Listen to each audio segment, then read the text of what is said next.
దాదాపుగా కొన్ని కోట్ల మంది భక్తులకు సంబంధించిన అంశం తిరుమల తిరుపతి లడ్డూ వివాదం కానివ్వండి, లేకపోతే శాలువాల్లో కానివ్వండి, లేదా అనేక రకాలుగా తిరుమలను ఒక ఆదాయ వనరుగా చూశారు. ఒక తిరుమలే కాకుండా ఇతర దేవాలయాల్లో కైంకర్యాలకు సంబంధించి కానీ అంత అవినీతికి పాల్పడి కూడా ఇంకా దాన్ని డైవర్ట్ చేయడం కోసం ఏదో ఒక లా అండ్ ఆర్డర్ ఇష్యూనో లేకపోతే వేరే వాళ్ళ మీద అలిగేషన్స్ ఎంతవరకు ఇవన్నీ సమంజసం అంటారు?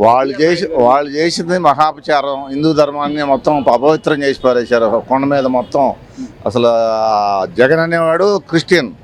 ఫస్ట్ ఆఫ్ ఆల్ వాడికి హిందూ ధర్మం మీద నమ్మకం లేదు. మొన్న చూశారుగా ప్రసాదం తీర్థం ఇస్తే కింద పారిపోసాడు. అలాంటి వాడు మనకి ముఖ్యమంత్రి చేశాడంటే మన గ్రహచారం బాగా ఆంధ్రప్రదేశ్ ప్రజలకి అట్లాంటి ఏదో సీఎం అయ్యాడు మనకి. మరి ఇప్పుడు మళ్ళీ దేవాలయాలకు సంబంధించి కార్యక్రమాల్లో పాల్గొనడం, ఆయన మీరు అన్నట్టుగా మొన్న పునః ప్రతిష్టకి వెళ్ళారు, సతీ సమేతంగా చేయాల్సిన కార్యక్రమం, అంత నమ్మకం లేనప్పుడు పదే పదే అవమానించాలి. వాడికి ఆ కాన్సెప్ట్ అదే. వాడు హిందూ ధర్మాన్ని అపవిత్రం చేయాలి, హిందూ ధర్మాన్ని దెబ్బ కొట్టాలి, క్రిస్టియానిటీని పెంచాలి. వాడి పద్ధతి అది. వాడు ఎవరి మాట వినడు. వాడికి తోచింది చేస్తాడు, వాడికి చెప్పింది చేస్తాడు. వాడు ఏ రోజు తిరుమలకు భార్య సమేతంగా రాలా అంటే వాడికి హిందూ ధర్మం మీద నమ్మకం లేదు. అలాంటప్పుడు ఎందుకు రావాలాడు తిరుమల? బొమ్మనం హెచ్చెచ్చికో బొమ్మనం ఎందుకు రావాలా వాడికి? ఇప్పుడు ఆ లడ్డూలు కల్తీ వ్యవహారంలో దోషులు మాత్రం కఠినంగా శిక్షించాలండి. ఎవడైనా సరే వదిలేదు లేదు. బొమ్మన అయినా ఎస్వి సుబ్బారెడ్డి అయినా ఎవరైనా సరే అక్కడ అపవిత్రం చేసిన వాళ్ళని గ్యారంటీగా కేంద్ర ప్రభుత్వం కూడా దీని మీద గట్టిగా నిర్ణయం తీసుకొని బీజేపీ ఏది మన హిందూ ధర్మం పాటించే వాళ్ళంతా వీళ్ళందరూ గట్టిగా దీని మీద యాక్షన్ తీసుకోమని గవర్నమెంట్ మీద ఒత్తిడి చేయాలి. మేము కూడా డిమాండ్ చేస్తున్నాము. ఆ లడ్డూ దోషుల్ని గట్టిగా శిక్షించాలి. ఎట్టి పరిస్థితుల్లో నాన్ బెయిలబుల్ కేసులు పెట్టి అసలు బయటికి రాకుండా ఒక కనీసం 12 సంవత్సరాలు జైలు పడేట్టు చూడాలి వాళ్ళకి. కనీసం ఇప్పుడు రోజా మొన్న మధ్య ఒక వీడియో కూడా బయటకు వచ్చింది, స్వామి ఎటు నుంచి వచ్చి ఏం చేస్తారని భయంగా ఉందని చెప్పి రోజా గారు మాట్లాడడం. కానీ అంటే వాళ్ళలో ఒక భయం అనేది ఉన్నా కూడా బయటకు మాత్రం గంభీరంగా రోజా సంగతి చెప్పండి. ఆ ట్రిప్కి ఒక్కొక్కరి దగ్గర 3,000 వసూలు చేసి ట్రిప్కి 10 మందిని వేసుకొని వారానికి 2 సార్లు తిరుమల వెళ్ళి బ్లాక్లో టికెట్లు అమ్ముకునే పరిస్థితికి వచ్చింది. ఆ హిందూ ధర్మం గురించి మాట్లాడతాం ఏంటండి? ఆ పేరుకి రెడ్డే కానీ హిందూ ధర్మం మీద నమ్మకం లేదు. కేవలం డబ్బు సంపాదనకి తిరుమల ఒక వాళ్ళకి ఆయుధం అయిపోయింది. ఆదాయ వనరు వచ్చేది తిరుమల అయింది. వాళ్ళు ఇప్పుడు బొమ్మన కరుణాకర్ రెడ్డి అంతకుముందు కాంగ్రెస్ గవర్నమెంట్లో కూడా చేశాడు. వస్త్రం టికెట్ చైర్మన్కి నెలకోటి వస్తుంది. ₹1,00,000 అమ్ముకున్నాడు ఆయన అప్పట్లోనే. అట్లాంటి ఎదవలను తీసుకొచ్చి మనకి చైర్మన్లు చేస్తున్నారంటే గవర్నమెంట్ కూడా ఏమన్నా అర్థం కావట్లేదు. కనీసం ఇప్పుడు సరే తిరుమల వ్యవహారానికి సంబంధించి గవర్నమెంట్ వాళ్ళ పని వాళ్ళు చేసుకుంటూ వెళ్తున్నారు. మరోవైపు నుంచి ఇన్ని ఇబ్బందుల్లో కూడా ఆర్థిక ఇబ్బందుల్లో కూడా పెన్షన్ అని, సామాజిక పెన్షన్లు అని, సంక్షేమ పథకాలు ఒక్కొక్కటి చేసుకుంటా అభివృద్ధి కూడా చేసుకుంటూ వెళ్తుంటే వీళ్ళు ఇంకా వెనక్కలాగడం, ఏదో ఒక విధంగా దాని మీద వాళ్ళు ఎంతసేపు బురద జల్లే పని మీద ఉన్నారండి. వీళ్ళు ఎట్టయినా సరే అన్పాపులర్ చేసి నెక్స్ట్ మళ్ళీ మనం రావాలనే కాన్సెప్ట్లో వాళ్ళు ఎక్కడ దొరికితే ఏ అవకాశం దొరికినా వాళ్ళు అది సద్వినియోగపరుచుకుంటున్నారు. ఎక్కడ ఎట్లయినా ఇప్పుడు తొక్కిసలాట జరిగిందంటే కూడా కుట్ర చేసినా కూడా రేపు గోదావరి పుష్కరాలు అవుతున్నాయి, అక్కడ ఏదో కుట్ర చేస్తారు, ఖాయంగా చేస్తారు. వాళ్ళ కాన్సెప్ట్ అదే. గవర్నమెంట్ అన్పాపులర్ చేయాలి, కూటమి ప్రభుత్వం పడిపోవాలి. ప్రజలు అన్యాయం అయిపోతున్నారు. వాళ్ళకి అది అనవసరం అండి. ఎవడెట్ట చచ్చినా మేము బాగుంటే చాలు అనే లెక్కలో ఉన్నారు వాళ్ళు. వాళ్ళకి హిందూ ధర్మం మీద పలకరించే నెపంతో వెళ్ళి 2 కార్యకర్తలు చనిపోతే కనీసం వాడు శవాలు చూస్తానికి వస్తుంటాడండి. ఇప్పుడు బాణసంచా వెళ్ళిపోయింది కాకినాడ, ఆడు శవాలు చూస్తానికి వస్తాడు, అక్కడ రాజకీయం చేస్తాడు. వాడి కాన్సెప్టే అది. గవర్నమెంట్ మీద బుర్రదలటం తప్పితే వాడు చేసిన అభివృద్ధి ఏమీ లేదు. కనీసం ఇప్పుడు అసెంబ్లీ సమావేశాలు జరుగుతున్నాయి, శాసన మండలిలో కూడా రౌడీలాగా ప్రవర్తించడం, ఒక సోము వీర్రాజు గారి మీద దాడికి రావడం అనేది వాళ్ళకి అసలు నిజమైన వాళ్ళకి నైతిక బాధ్యత అనేది ఉంటే శాసనసభకు రావాలిగా 11 మంది వచ్చి గవర్నమెంట్ క్వశ్చన్ చేయాలిగా. ఎందుకు రారు వాళ్ళని గెలిపించిన ప్రజలకు ఏం సమాధానం చెబుతారు? వాళ్ళు అసెంబ్లీకి పోకుండా జీతాలు తీసుకుంటున్నారా? వీళ్ళు సిగ్గుండాలి ఆ మాట జీతాలు తీసుకోవడానికి. రాజీనామా చేయమని 11 మందిని మళ్ళీ గెలవమని దమ్ముండి అసెంబ్లీకి రావాలి. ఎందుకంటే ఎమ్మెల్యేలుగా వాళ్ళు శాసనసభ్యులుగా అనర్హులు. వాళ్ళు జీతం తీసుకుంటానికి వస్తున్నారు వాళ్ళు. అది ప్రజలని చూస్తానే ఉన్నారు. నెక్స్ట్ కూడా కూటమి ప్రభుత్వం వస్తుంది, వీళ్ళ సంగతి చూస్తుంది. చివరిగా సార్, అంటే రాష్ట్ర ముఖ్యమంత్రితో సహా ప్రజా దర్బార్ అని కానీ, లేకపోతే ప్రజల దగ్గరికి వెళ్ళి వేదిక అని కానీ, ఇక్కడ ఏదైతే పార్టీ ప్రధాన కార్యాలయం ఉందో అక్కడ ప్రతిరోజు కూడా ఒక గ్రీవెన్స్ నిర్వహించడం కానీ, అంటే గతంలో జగన్మోహన్ రెడ్డిని కలవడానికి ఎలాంటి పరిస్థితులు ఉండేవి, ఇప్పుడు ఇక్కడ నాయకుల్ని కలుస్తున్న తీరు చూస్తుంటే అప్పటికి ఇప్పటికి వ్యత్యాసం సార్ ప్రజా అభిప్రాయాలు కానీ. అసలు అప్పుడు వాడు ఎక్కడొచ్చాడు రోడ్డు మీదకి పరదాలు కట్టుకొని హెలికాప్టర్లు తిరిగాడు తప్పితే రోడ్డు మీదకి వచ్చి రోడ్డు మీద గోతులు పూడ్చాడు ఎప్పుడన్నా? గోతులు పూడ్చాడా? ఎంత ఇబ్బందులు పడ్డారు జనం, ఎన్ని యాక్సిడెంట్లు దుర్మరణం పాలయ్యారు పబ్లిక్ అంతా. వాడికి ఏం పట్టవండి. వాడు ఆదాయం, వాడు డబ్బులు వెనకేసుకోవాలి, వాడు నమ్మినాడు డబ్బులు వెనకేసుకోవాలి. వాడికి అదే కాన్సెప్ట్. గవర్నమెంట్ ఎట్టన్నా నాశనం అయిపోయి ఆర్థిక వ్యవస్థ చిన్నాభిన్నం అయినా సరే వాడికి లెక్కలేదు. వాడికి కావాల్సింది వాడు డబ్బులు వెనకేసుకోవాలి. ప్రజలు వాడు రప్పలేదు ఏం లేదండి. వాడు చూసుకోవటం వాడికి ఎన్ని జనం పబ్లిక్లో గవర్నమెంట్ మీద యాంటీ లేదండి. అది 100% వీళ్ళు ఎన్ని కుట్రలు చేసినా ఏం చేసినా కానీ జనం మారరు. జనం ఆల్రెడీ డిసైడెడ్. అది దాన్ని బట్టి మళ్ళీ కూటమి ప్రభుత్వం వస్తుంది. గట్టిగా ఈ లడ్డు వ్యవహారం మాత్రం చర్యలు తీసుకోవాలని చివరిగా జగన్మోహన్ రెడ్డి అనేది అసలు పశ్చాత్తాపం ఉండదు. అంత ఫేకే. ఏదైనా ఫేక్ చేసేస్తారు, బదనం చేసేస్తారు. ఇవాళ తిరుమల అంత పవిత్రమైంది, అంతమంది దాని గురించి అంత మాట్లాడుతుంటే ఒక్క మాట తప్పు అయింది అంటే ఇక్కడ దాకా ఈ వ్యవహారం మరి వాళ్ళు కలగ చేసుకోకూడదు, అంత దాకా రాణించుకోకూడదు. మిగతాయి వేరు. తిరుమల అనేది చాలా పవిత్రమైంది. అసలు వెంకటేశ్వర స్వామి కదా మన కలియుగ దైవం. ఎక్కడి నుంచో వస్తున్నారు. వాస్తవానికి జరిగింది మెయిన్ ఎంప్లాయీల పొరపాటు మీదే ఎక్కువ జరిగింది. ఎంప్లాయీ గట్టిగా ఉంటే ఇప్పుడు అంటే ఆల్రెడీ సిట్ నివేదికలో తేల్చింది. అంటే ఎవరు కొన్నారు, ఎవరు వాడారు ఇవన్నీ. కానీ ఎవరు దీనికి ప్రోద్బలం ఎవరు అనేది ఏకసభ్య కమిటీ వేస్తే అదేదో మీరు ఏకసభ్య కమిటీ పనిచేయకూడదని చెప్పి సుబ్రహ్మణ్య స్వామి వెళ్ళినా కూడా సుప్రీంకోర్టు మళ్ళీ దాన్ని తిరస్కరించింది. అంటే అసలు దొంగలు ఎవరో బయటకు వస్తారనే లేకపోతే ఏంటి? దొంగలు వస్తారనే కదా బయటికి. ఇప్పుడు సుబ్బారెడ్డి వేసుకుంటే కూడా జరిగిందని చెప్పాడు అతను. నేను ముఖ్యమంత్రి స్థాయిలో ఆ రోజు రాష్ట్రాన్ని ముఖ్యమంత్రి అంటే ఓ సుప్రీం దానికి అటువంటి వ్యక్తి నువ్వు ఉండవు కాబట్టి అతను జరిగిందన్న దానికి ఏమంటే జరిగిందట్టుకుంది నాకు తెలియలేదు, నేను క్షమాపణ చెబుతున్నాను, ఈ మనోభావాలు దెబ్బతినకూడదు, కలియుగ వెంకటేశ్వర స్వామి అని ఆయన గట్టిగా ఒక మాట అంటే ఇది ఇక్కడ దాకా వెళ్ళేది కాదు. దీనికి కోర్టులకి అన్నిటికి కూడా అవసరంలా. చంద్రబాబే ఏదో ఒకటి చేసేవాడు.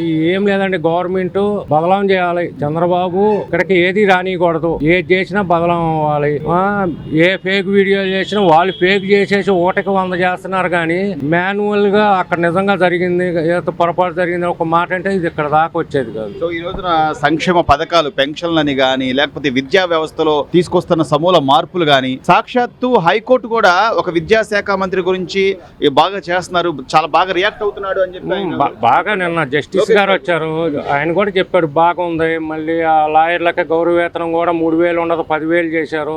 విద్యా వ్యవస్థలో చాలా మార్పులు తీసుకొస్తున్నారు. ఇవన్నీ ఏంటంటే ఇప్పుడు సంక్షేమ పథకాల కిందాలకు వెళ్తే బాగానే ఉండిద్ది, రాష్ట్రం ఇబ్బంది ఏం పడదు. మధ్యలో తీసుకునే వాళ్ళు ఉన్నారు. అట్లా కొంత సంక్షేమం కూడా డిస్టర్బెన్స్ గా ఉంది. అది లోతుగా వెళ్ళి కింద స్థాయికి వెళ్తే బాగానే ఉండిద్ది. అయ్యాడు కూడా తీసుకుంటున్నాడు. దాని మూలం రాష్ట్రం ఏంటంటే వెనక్కి వెళ్ళిపోతుంది. ప్రతివాడికి పని కావాలంటే ఆయన ఫ్యాక్టరీలు తేవాలి, మా పిల్లలు చదువుకుని దాంట్లో చేస్తే గానీ సంక్షేమం అనేది అప్పుడు కనపడిద్ది అన్నమాట. అభివృద్ధి అనేది ఇప్పుడు ఏది రాదు కదా. వాడు నాశనం చేసేది ఇంకా 10 సంవత్సరాల దాకా అది కళ్ళారు చూస్తానే ఉన్నాం.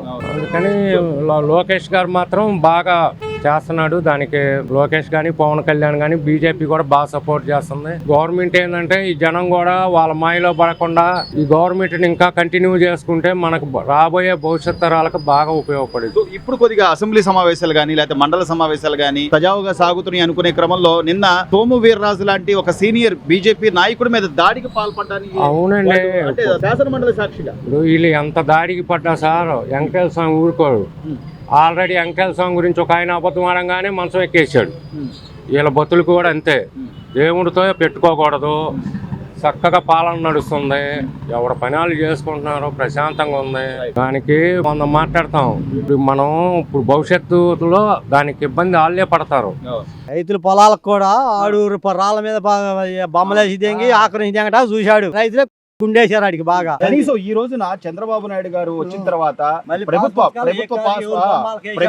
గుర్తింపుతో మీ బొమ్మలతోనే పాస్ పుస్తకాలు ఇచ్చాడు. ఏంటి వాడు ఎంత కోట్లు కాపాసి తెంగాడు, ఆక్రమించి తెంగాడు, అన్ని అమ్ము తెంగుతున్నాడు. అన్ని ఆడు చేసిన తప్పులు కూడా వీళ్ళ మీద దిద్దుతున్నారు. ఇప్పటికి మరి ప్రజలు పిచ్చోళ్ళ జనాలు అమాయకులు ఎందుకు చేస్తారు? ఈ దెబ్బ కూడా మళ్ళీ వేసుకోమను. మళ్ళీ 150 సీట్లు వస్తాయి. మళ్ళీ అదే ఉంటే నేను పాదయాత్ర చేస్తా, ఆడి ఆపాడు కదా. ఆడి ఆపి ఆపినట్టు ఇలా ఆపుతాకి చేయట్లేదు ఇల్లు వాళ్ళు ఎత్తున్నారు. ఆడు సిగ్గు చెరలేక ఆపాడు అప్పట్లో. ఇలా ఆపేదాల్సి ఉంటే ఇప్పుడు ఇల్లు ఆపచ్చు. జనాల్లోకి వెళ్ళమంటున్నారు, అసెంబ్లీకి రండి అంటున్నారు, అసెంబ్లీలో మాట్లాడని అంటున్నారు. వెళ్ళి వచ్చి మాట్లాడాలి దమ్మున్నాడు.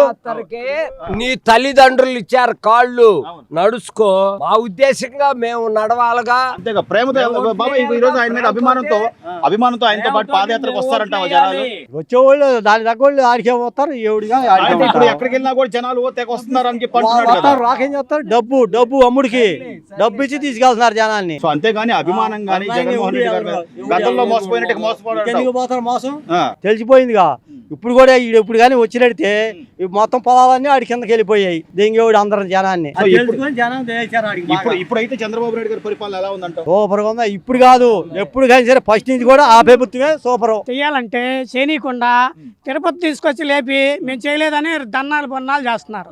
అది నిజంగా తిరుపతి లడ్డు వివాదం ఈ రోజున సిట్ నివేదిక ఇచ్చింది. చుక్క పాలు లేకుండా కల్తీ చేశారని చెప్పి వాళ్ళలో ఎక్కడైనా పశ్చాత్తాపం ఇప్పుడు అది బయట పడితే వీళ్ళందరూ లోపలికి వెళ్తారని చెప్పి మనం ఏది చేయనీయకుండా వీళ్ళు అడ్డుపడుతున్నారు. అవును, ఆ మాట వాస్తవం. ఇప్పుడు అమ్మడు రాంబాబు యాక్షన్ చేసేది ఇదే. దీని మూలనే యాక్షన్ అదేమంటే మా కులం ప్రస్తావన తీసుకొచ్చి నేను అవునా కదా? అది మట్టి క్లారిటీ. మనకు కావాల్సింది రేపు భవిష్యత్తు గురించి పిల్లలకి ఏదైనా ఉపయోగపడేది చేస్తున్నాడా చేయట్లేదని మనం ఆలోచించాలి. అట్లాగే సార్ రోడ్లు గానీ ఈ రోజున వ్యవస్థ గానీ కాలువలు గానీ ఇప్పుడు గ్రామీణ స్థాయిలో పవన్ కళ్యాణ్ గారు మంత్రిగా అయిన తర్వాత ఎలా ఉంది? మార్పు ఎలా ఉంది? బాగానే ఉంది. బాగానే ఉంది. రోడ్లు వేస్తున్నారు, మురికి కాలువలు కాడ శుభ్రంగా చేపిస్తున్నారు. ఏదైనా కంప్లైంట్ ఉండదు కూడా వెంటనే చేసేస్తున్నారు. నిన్న అక్కడ పేలుళ్ళు జరిగితే ఎక్కడెక్కడో ఉండోళ్ళు ఎమ్మన్నే పవన్ కళ్యాణ్ గారి అని చంద్రబాబు గాని హోం మంత్రి గాని 20 లక్షలు ఒక్కొక్కరికి వాళ్ళకి మృతులకు పరిహారం ప్రకటించడం గానీ అంటుంది. కనీసం వాళ్ళకి ఆదుకుంటాం అక్కడికి వెళ్ళారు కదా. అక్కడికి వెళ్ళి వాళ్ళని ఇప్పుడు ఆ 20 లక్షలు వెనకుండోడు తింటాడు, పోయినోడు తిండు. అంతేగా. కాకపోతే వెళ్ళి వాళ్ళని ఓదార్చారు. మేము ఉన్నామని ఒక భరోసా. మేము ఉన్నాం అని. మరి జగన్మోహన్ రెడ్డి గారు ఆయన మొన్న జోగి రమేష్ పలకరించడానికి వెళ్ళినప్పుడు 2 చనిపోయారు, కార్యకర్తలు చనిపోయారు. మరి వాళ్ళని ఏం పట్టించుకోరా సార్? ఆయన జగన్మోహన్ రెడ్డి గారు వెళ్ళి ఏం పట్టించుకోరా? కారు కింద తొక్కించుకుంటా పోయేవాడినే పట్టించుకోలేదు. అక్కడ ఇద్దరిని ఏం పట్టించుకుంటాడండి. మరి ఈయన అందరూ ప్రజలందరి కోసం నేను వస్తాను, మళ్ళీ ఒక్కొక్కరు పాదయాత్ర చేస్తాను. ఇక నమ్మరంటారా? ఇక 99% నమ్మరండి. చంద్రబాబు నాయుడు గారి పరిపాలన తీరు ఎలా ఉందంటారు? చాలా బాగుందండి. ప్రశాంతంగా ఉన్నారు జనం అందరూ.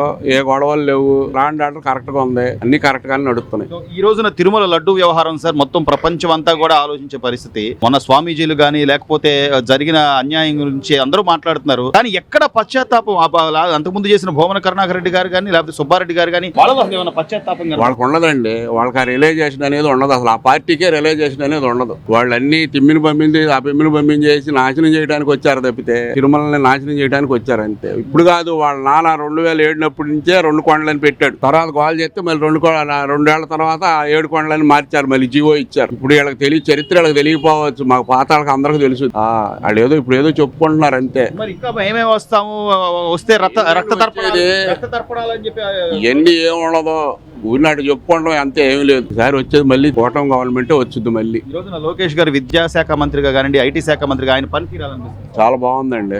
అన్ని సార్లు వెళ్ళిన కాడల్లా బాగా డెవలప్ చేస్తున్నాడు. అన్ని సార్లు విద్యా వ్యవస్థను కూడా బాగా డెవలప్ చేస్తున్నాడు. హైకోర్టు కూడా ప్రశంసించింది. అంటే ఒక మంత్రి గారి గురించి హైకోర్టు సాక్షాత్తు మార్పు ఉందంటారా? పరిపాలనలో మార్పు ఉందంటారా? చాలా మార్పు ఉందండి. జనం అందరూ ప్రశాంతంగా జీవిస్తున్నారు. చాలు ఏ గొడవలు లేకుండా ప్రశాంతంగా ఎవరు పనులు చేసుకుంటున్నారు. సంక్షేమ కార్యక్రమాలు అందరికి వెళ్తున్నాయి. చాలు. ఈ రోజున జగన్మోహన్ రెడ్డి గారు ఏ విషయం మీద బయటకు వస్తుంటే జనాలు వస్తున్నారు అంటున్నారు. నిజంగా వాళ్ళంతా అభిమానంగానే వచ్చేవాళ్ళు. డబ్బులు ఇచ్చి తెచ్చుకుంటున్నాడు జనాన్ని అంతే తప్ప అభిమానంగానే ఎవరు. మరి ఆ రోజులు చెట్లు కొట్టేసి అవి కొట్టేసి ఈ కొట్టేసి పరదాలు పెట్టుకొని కట్టుకున్నాడు కదా. ఇప్పుడు అవన్నీ లేవుగా. ఇప్పటికైనా కనీసం ఒక ఆలోచన ఏమైనా ఉందంటారా జగన్మోహన్ రెడ్డి గారు? సరే రాష్ట్రం బాగుపడుతుంది, పరిశ్రమలు వస్తున్నాయి, ఉద్యోగాలు వస్తున్నాయి, మనం కూడా ఎంతో కొంత వాళ్ళకి సహకరిద్దాం అనేది ఏమన్నా కనపడుతుందంటారా? అది ఇంపాసిబుల్, ఆయనకి లేదు. పోనీ అసెంబ్లీకి వచ్చి ప్రశ్నించచ్చు కదా. ఆయన ఏదో ప్రజా సమస్యల మధ్య పోరాడుతున్నాను అంటాడు. అసెంబ్లీకి ఎందుకు రావట్లేదు అంటారు? ఆయనకి అదొక ఇగో. అంటే మరి ప్రజలు గెలిపించారు కదా సార్. కనీసం ఆయన పులివెందులకు సంబంధించి కానీ లేదా ఆయనతో పాటు గెలిచిన మిగతా 10 మంది వాళ్ళ నియోజకవర్గ సమస్యలు కానీ ఏమైనా మాట్లాడచ్చు కదా వాళ్ళు వచ్చి. ఆయనంతా పూంపుహార్ ప్రొడక్షన్స్ అంతే. ఆ రోజు ఆ డ్యామ్ అని నీళ్లు కొట్టి చెట్టింగ్లు వేసి నీళ్ళు వేసి 4 వేసి మళ్ళీ ఏమన్నా తీసేశారు. మరి జనాభా ఆలోచిస్తారా? మరి సన్నాసి మందులు వదిలేసి లెక్కరయ్యి జనాన్ని చాలా నాశనం చేశాడు. ఒక్కటి చెప్పాలంటే ఏపీలో ఉన్న వ్యవస్థలన్నీ నాశనం అయిపోయాయి.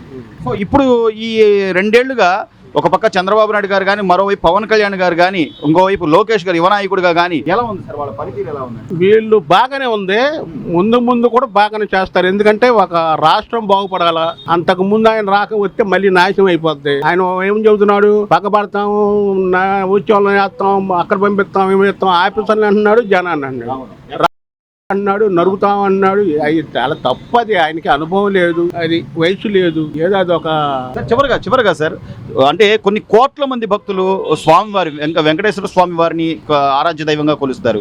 కనీసం లడ్డులో కల్తీ జరిగిందని నివేదిక వచ్చిన తర్వాత అయినా ఎక్కడైనా పశ్చాత్తాపం కానీ లేకపోతే తప్పు జరిగిందనే బాధ కానీ ఎక్కడైనా ఆయన డిక్షనరీలో లేదు. తప్పు చేసాము అంత ముందు అనేది అది మళ్ళీ వాళ్ళు సారీ చెప్పడం కానీ, అది ఏదన్నా ఇది చెప్పడం కానీ, తప్పు అయిపోయినా ఒప్పుకోవడం అనేది ఆ డిక్షనరీలో లేదు. ప్రజలు గమనిస్తున్నారు. ఆయన లేదు, ముందు భూస్థాపితమైంది. ఎలా ఉంది సార్ ఈ 2 ఏళ్ల కూటమి ప్రభుత్వం పాలన బాగుందండి. మరి ఏమి లేదంటున్నాడు జగన్మోహన్ రెడ్డి, నేను వస్తే ఒక్కొక్కరి సంగతి తేలుస్తా. ఆయన గురించి వదిలేసేయండి, మన పని మనం చేసుకోవడమే అంతే. మనం అభివృద్ధి మనం వెళ్ళామనుకోండి, ప్రజలు కూడా అభివృద్ధిని గౌరవిస్తారు కానీ ఊరికే మాటలు చెబితే పని జరగదండి. మరి ఈ రోజు క్వాంటమ్ వ్యాలీ అని లేకపోతే గూగుల్ అని వీళ్ళ పని చేస్తున్నా ఎక్కడొక్కడ ఏదో ఒక అల్లరి. మొన్న జోగి రమేష్ పలకరించడం, అంతకుముందు అంబటి రాంబాబు గారిని పలకరించడం, దాని ద్వారా జరిగిన గలాట గానీ మరి వచ్చే వాళ్ళకి భయం ఉంటుంది కదా సార్, ఏమో ఇక్కడ ఏదో లాండ్ ఆర్డర్ ఇబ్బంది ఉంది అట్లా భయపడే చేయలేరు. కానీ ప్రజలు ఇంకా 10 సంవత్సరాలు చంద్రబాబు నాయుడు గారికి అధికారం ఇస్తే ఈ రాష్ట్ర అభివృద్ధికి బాగా దోహదపడుతుంది. అంతకుమించి అభిప్రాయం అనేది. చివరిగా సార్ లడ్డు తిరుమల లడ్డుకు సంబంధించి కనీసం ఆ కెమికల్స్ కలపడం కానీ ఎక్కడైనా అది కల్తీ అనేది ఇచ్చింది కదా ల్యాబ్ రిపోర్టు. మరి ఆ కల్తీతోనే కెమికల్స్ తోనే చేశారు, నెయ్యి అనేది లేదు కదా అక్కడ. అది మెయిన్. లేదండి, పశ్చాత్తాపం లేదు అసలు. హిందువుల మనోభావాలకు సంబంధించిన లేదు. మొన్న కూడా ఆయన యజ్ఞశాల ఏదో యాగం చేస్తున్నాడు జగన్మోహన్ రెడ్డి గారు, పునః ప్రతిష్ఠ అని చెప్పి ఆ తీర్థం పక్కన పారేయడం, ఇది ఎట్లా అవమానించడం ఎంతవరకు? అది చాలా తప్పండి, అది అవమానించడమే, హిందూ భావాలను దెబ్బతీయడం. అది మరి ప్రజలు గమనిస్తున్నారంటారా? గమనిస్తారు, తప్పనిసరిగా గమనించారు. గతంతో పోలిస్తే ఏమన్నా మార్పు తెలుస్తుందా? పెన్షన్ టైంకి ఇస్తున్నారా, ఏమన్నా తగ్గిస్తున్నారా? టైంకి ఇస్తున్నారు, తగ్గట్లేదు. టైంకి ఇస్తున్నారు. 1 తారీఖు ఉదయాన్నే 8-9 గంటలకు ఇస్తున్నారు పెన్షన్లు. ఇప్పుడు ప్రభుత్వం బాగుంది. గతంలో అంటే జగన్మోహన్ రెడ్డి గారి హయాంలో 250 పెంచారు. ఈయన 1000 రూపాయలు పెంచినా కూడా ఏదో ఒకటి దాని మీద గొడవ చేస్తూనే ఉన్నారు. ఏదో రకరకాల అనుకుంటా ఉండారంటే ఈ ప్రభుత్వం బాగుంది. ఇబ్బంది ఏం లేదు, ఎవరిని ఇబ్బంది పెట్టలేదు, బాగానే జరుగుతుంది. డెవలప్మెంట్ బాబాయ్, రోడ్లు కానీ అన్ని బాగానే ఉన్నాయి, అన్ని సక్రంగా చేస్తున్నారు, ఇబ్బంది ఏం లేదు. జగన్ కంటే మెరుగ్గా చేస్తున్నారు. మళ్ళీ నేనే వచ్చేది అంటున్నాడు. సరేనండి, ఎవరు కూడా చెప్పుకోకపోతే ఎట్లా? ఎవరు కూడా చెప్పుకోవాలిగా, చెప్పుకుంటేనేగా మనశ్శాంతి ఉండేది. చెప్పుకోవాలి కదా, అది చెప్పుకుంటామన్నాడు, చెప్పుకొని ఉండే అంతే. బాబాయ్, ఈ రోజున కొన్ని కోట్ల మంది భక్తులకు సంబంధించిన అంశం తిరుమల లడ్డు వ్యవహారంలో కల్తీ జరిగిందని చెప్పి సిట్టు నివేదిక ఇచ్చిన కనీసం వాళ్ళలో పశ్చాత్తాపం ఏమైనా ఉందంటారా? అవన్నీ దేవుడికి తెలియాలి ఎవరు తప్పు చేశారు. అంటే దేవుడు చూశాడంటావా? దేవుడు చూస్తుంటాడు, అందరిని చూస్తాడు, మంచోడిని చూస్తాడు, చెడ్డోడిని చూస్తాడు, అందరిని చూస్తూ ఉంటాడు. ఎవరు జరిగేది వాడు చేస్తాడు. Please subscribe to Leo news for more videos.